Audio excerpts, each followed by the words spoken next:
voilà, j'ai lancé l'enregistrement, donc on commence le TP. Donc vous allez, tout le monde va sur le document, ok, pour qu'on puisse faire des explications. Donc je remets l'ancien document sur le TCP pour faire un petit rappel, que ce soit aussi enregistré pour cette séance. Est-ce que vous m'entendez déjà? Vous confirmez que vous m'entendez? Est-ce que vous m'entendez? Ok, très bien. Voilà, donc on va commencer par le TCP pour faire un rappel, ok? Donc on avait dit que, donc je vais faire le tableau. Donc on avait dit que pour le TCP, il y a deux choses qu'il faut retenir, ok? Donc si on a deux interlocuteurs, ok? Il y a encore des personnes qui entrent dans la séance. Donc, on va dire logiciel 1, ok. On va dire adresse port.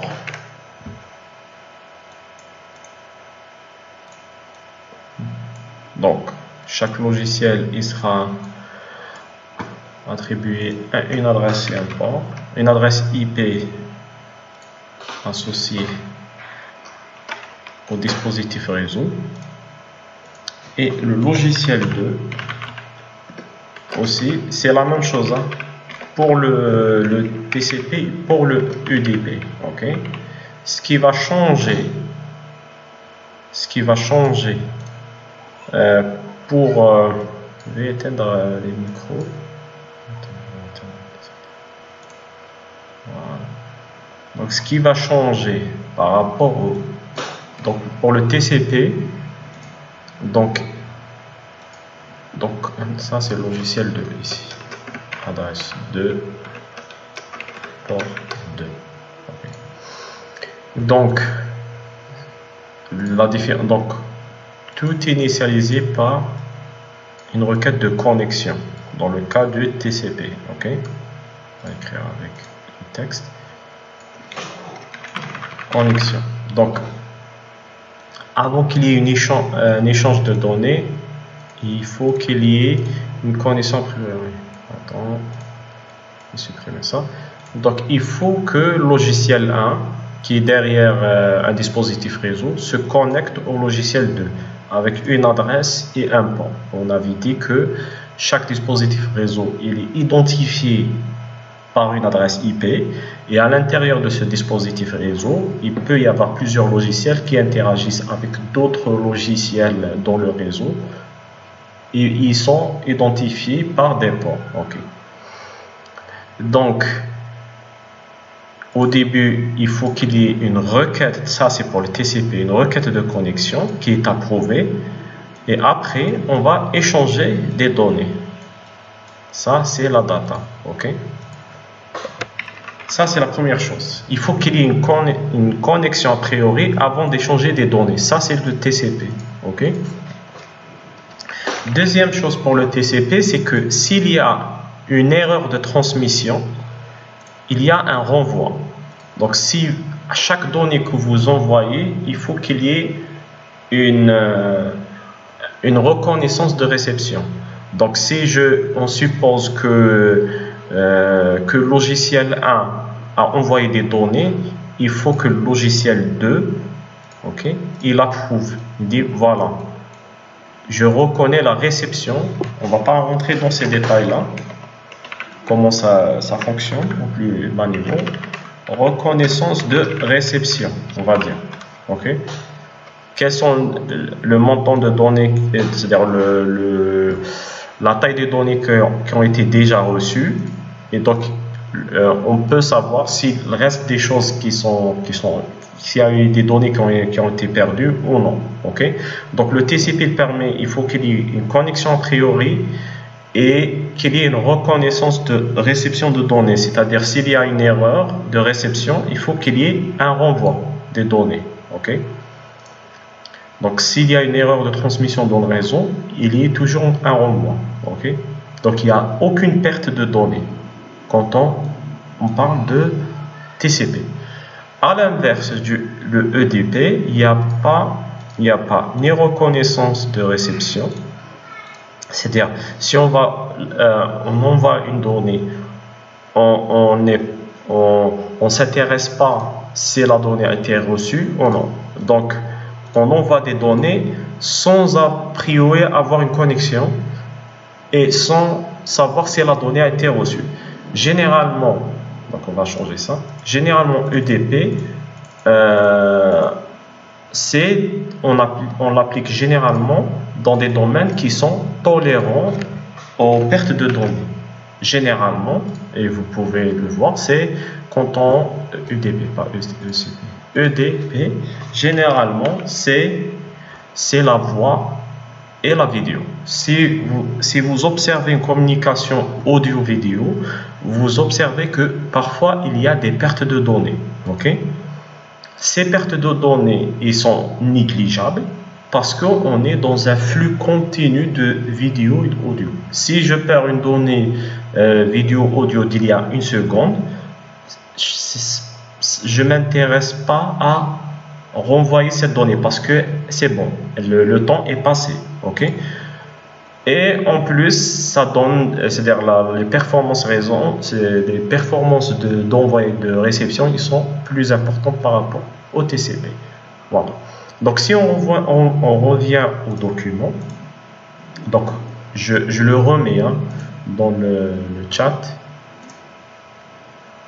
Pour ceux qui n'ont pas encore reçu. Donc, si on revient, l'ancien document, juste pour faire un rappel. Voilà.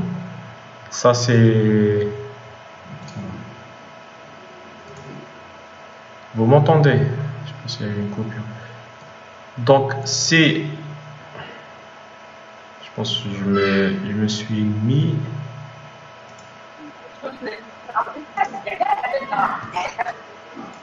Je remets le lien. Okay. Donc, on a dit que pour le EDP, il peut y avoir une perte et ce n'est pas essentiel d'avoir une connexion a priori. Donc, on revient sur le TCP. Donc, on a vu la dernière fois, voilà, un exemple de code en Python pour le TCP. On va dire qu'il y a la partie serveur et la partie client. La partie serveur, c'est elle qui attend une connexion. Et la partie client, c'est elle qui initie la connexion. Donc, dans le TCP serveur, on crée le socket. OK?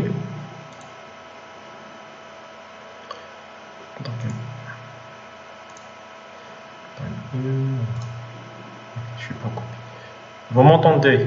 Est-ce que... OK. Vous m'entendez, pas de problème. Donc,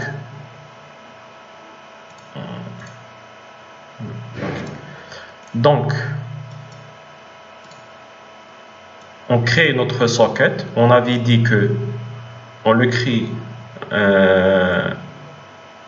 en mode AF-INET qui référence IPv4 et SOCStream pour dire que c'est du TCP. On associe l'adresse et le port. On avait dit ici 127.0.0.1 pour l'adresse locale et le port 5000. Et on dit s.listen, c'est pour écouter une connexion externe. Après, on accepte la connexion. Donc, quand le client initie la connexion, on reçoit la donnée du client et on revoit cette donnée. Ça, c'est l'exemple simple. Okay? Ceux qui feront le TP, s'ils ont des exemples plus élaborés, on serait intéressé, ce serait mieux pour la note, etc. Ceux qui peuvent faire des exemples réels, ça c'est un exemple pour un but pédagogique. Okay? Côté client, donc on crée un socket et on va se connecter à l'adresse 127.0.0.1 qu'on avait dit et le port 5000. il y aura une adresse et un port généré automatiquement pour info, parce qu'il faut qu'il y ait pour chaque c'est-à-dire logiciel, réseau, socket, il faut qu'il y ait une adresse et port. Mais ce sera une adresse et un port aléatoire. Et on envoie une donnée qui sera reçue par le serveur et on reçoit la donnée qui sera envoyée. C'est la même donnée qu'on reçoit. C'est une sorte de d'écho. Okay. Maintenant, qu'est-ce qui va changer côté UDP? Okay. Donc, on va au deuxième document. Okay, que je viens d'envoyer. Donc, on va commencer par UDP 7. Bon, bref.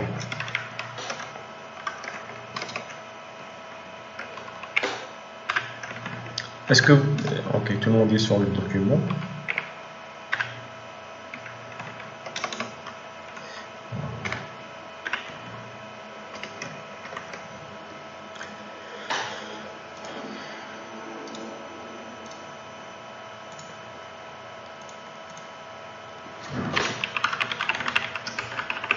Je vais me baser sur un code que j'ai déjà, que j'ai créé. Donc, on va commencer côté serveur, UDP. Okay. Donc, première chose, on importe le module socket. Ça, c'est minuscule. Deuxième chose, bien sûr, on initie le port et l'adresse. Donc, host. On avait dit, c'est une adresse en local. Si vous avez une adresse sur réseau, ce sera différent. Ça, c'est pour tester une communication locale à l'intérieur du même PC. Le port, ce sera port 5000. Okay. Maintenant, ce qu'on va essayer de faire, c'est on va créer le socket en mode UDP. Donc, notre socket .socket.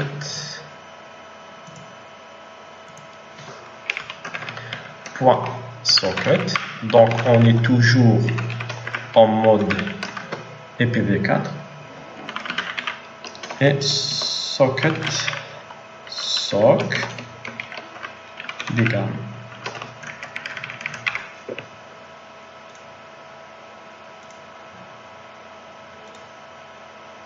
Donc, soc des grammes pour dire que on est en mode UDP.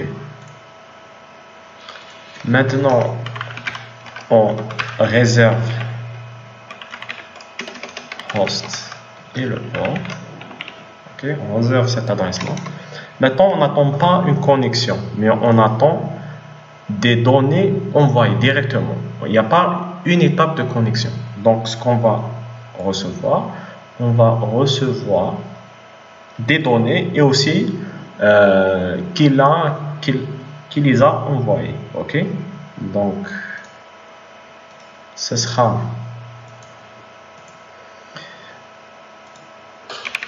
data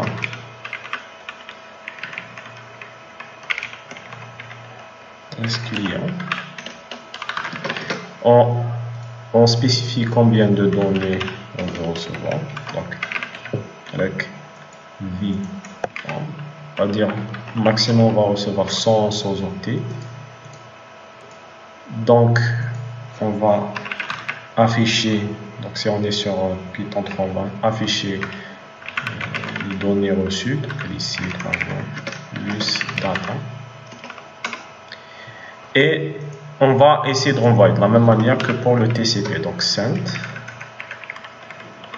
on va renvoyer vers le client qui nous a envoyé cette donnée. Ça sera, on va dire, c'est plus socket client parce que c'est pas seulement l'adresse, mais l'adresse et le port. Donc ce sera sock send to. On va renvoyer la donnée qui nous a envoyée, c'est une sorte d'écho avec socket client. Okay. Qui est identifié ici. Donc vous allez vous remarquer que ce qui change, c'est qu'il n'y a pas une étape d'acceptation de connexion. Donc on reçoit directement et on identifie qui nous a envoyé la donnée. Ici, on fait une écho. Donc, ça change un petit peu, mais il y a des choses qu'on ne voit pas. La gestion, par exemple, la gestion d'erreurs d'envoi ou de réception, elle est gérée par la couche de système d'exploitation, etc. Donc, vous n'allez pas voir qu'il y a eu une erreur, etc. Bien sûr, s'il y a une erreur dans la transmission qui n'est pas possible de régler, elle vous sera communiquée à votre application à travers ce qu'on appelle une exception. Côté client,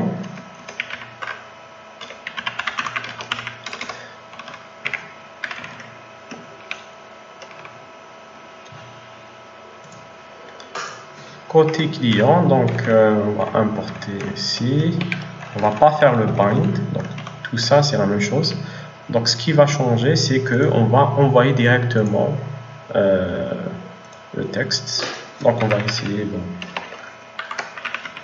un exemple simple. Hello world.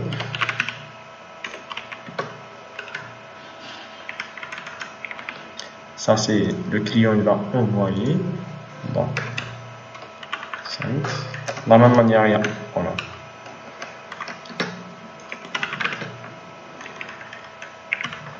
Il n'y a pas une confirmation, donc send to texte, ici entre parenthèses, host et le port. Donc on va envoyer au serveur. Okay. Et en dernier, on va dire data server. Bien sûr, il n'y a pas une relation entre cet envoi et celle qui vient après. Elle n'a pas de relation directe. C'est juste, on attend qu'il nous renvoie une donnée. Mais dans une conversation TCP, tout est relié. On a une sorte de conversation. Mais dans le UDP, chaque envoi de réception, il est séparé. Il n'y a pas un contexte d'envoi ou de réception. Donc vous pouvez le remarquer dans le code précédent. On envoie à travers une connexion, on soit à travers cette même connexion. Okay? Mais ici, la réception et l'envoi, ils sont différents. Voilà. Donc ça, c'est un exemple complet d'une conversation simple en UDP. Voilà. Maintenant, ce que vous pouvez faire encore mieux, donc j'encourage les étudiants de le faire, c'est de tester ça sur réseau local, donc à travers un point d'accès réseau, ok, avec une adresse IP, 2 PC, etc.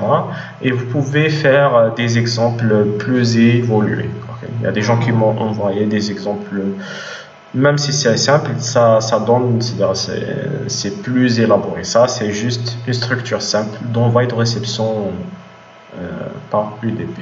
Voilà. Maintenant, je vous laisse si vous avez des questions. Juste pour rappel, hein, c'est un TP2 qu'on a décomposé en 3 parties. Donc c'est pour ça on ne pouvait pas le faire tout à la fois. Donc il y avait la communication serrée, TCP, je vais remettre le lien sur la chaîne YouTube avec celui du UDP et on refera une séance sur la communication série. Okay. Avec ça, il nous reste 2 séances sur Buscan. Ça sera très simple parce que pour le Buscan, il faut qu'il y ait un dispositif dédié. Et sur Modbus, pour Modbus, on va essayer de faire un exemple simple pour le TP et je vous encourage d'avoir je vais voir si quelqu'un peut le faire, mais des étudiants qui a fait le TP, il a pu relier par exemple un PLC en mode Modbus avec une application. Je vais essayer de vous expliquer cela, mais pour ceux qui peuvent le faire. Voilà, et on terminera les TP. Donc si vous avez des questions, vous pouvez les poser ici pour ce qui concerne EDP avant qu'on conclue cette vidéo. C'est un TP très léger, mais ça donne une idée. C'est à vous d'expérimenter pour que vous puissiez mieux comprendre le EDP et le TCP. Voilà. Est-ce que vous avez des questions par rapport à cette partie? Sinon, on va conclure cette réunion et je vais mettre la vidéo pour aujourd'hui sur YouTube. Voilà. Si vous avez des questions, des choses à clarifier, Mais le mieux, comme je l'ai déjà dit, c'est de tester le code et de l'implémenter. Et bien sûr de tester des variantes, comme je l'ai déjà dit. Voilà.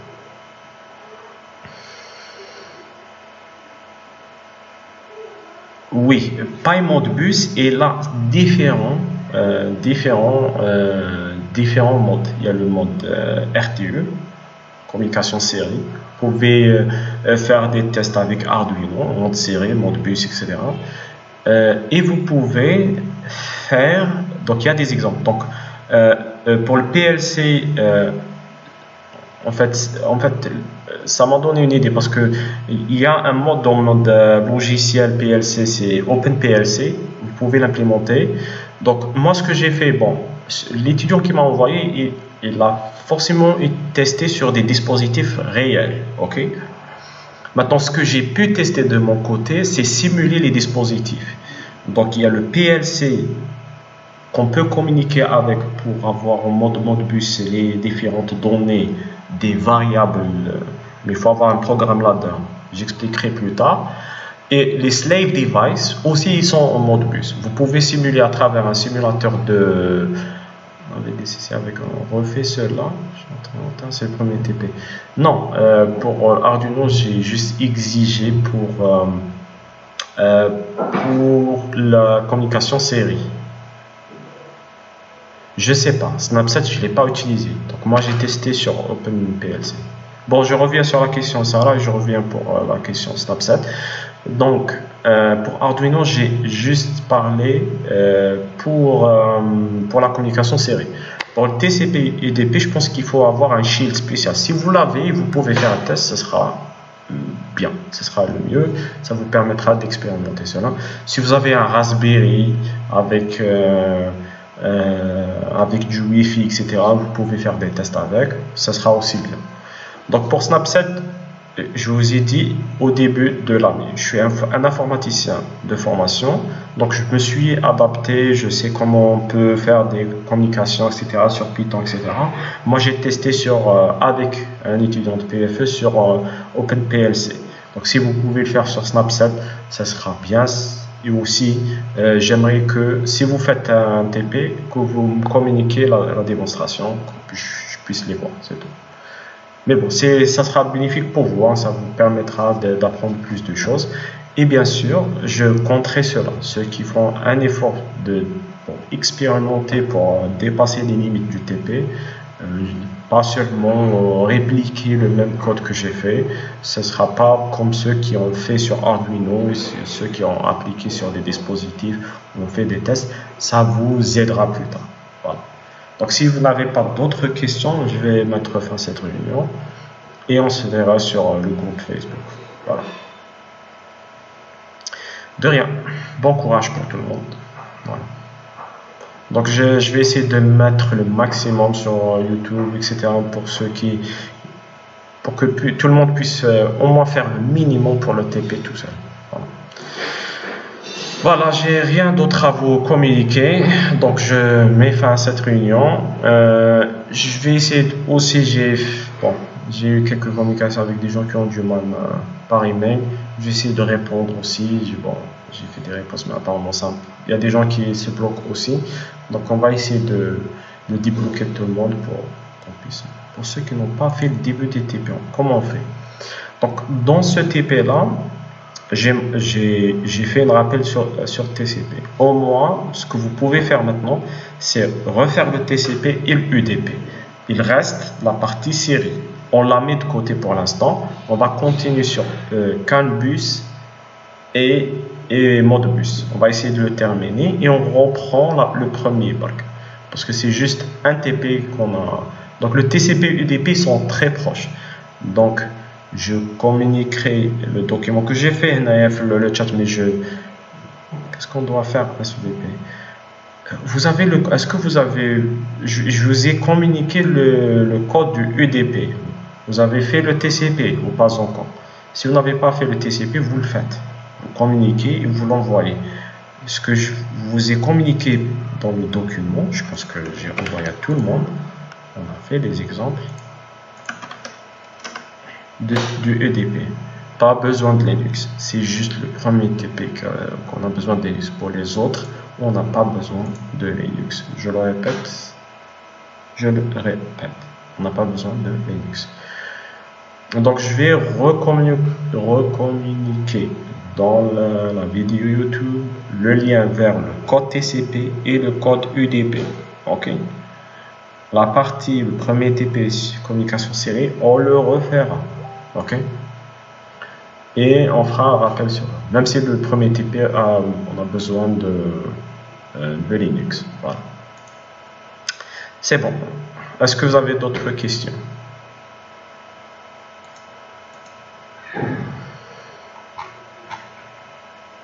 De rien. Voilà, je m'arrête ici. Donc je vais conclure cette réunion et on reste en contact à travers le groupe Facebook et je mettrai Inch'Allah la vidéo sur YouTube. Voilà. Merci tout le monde.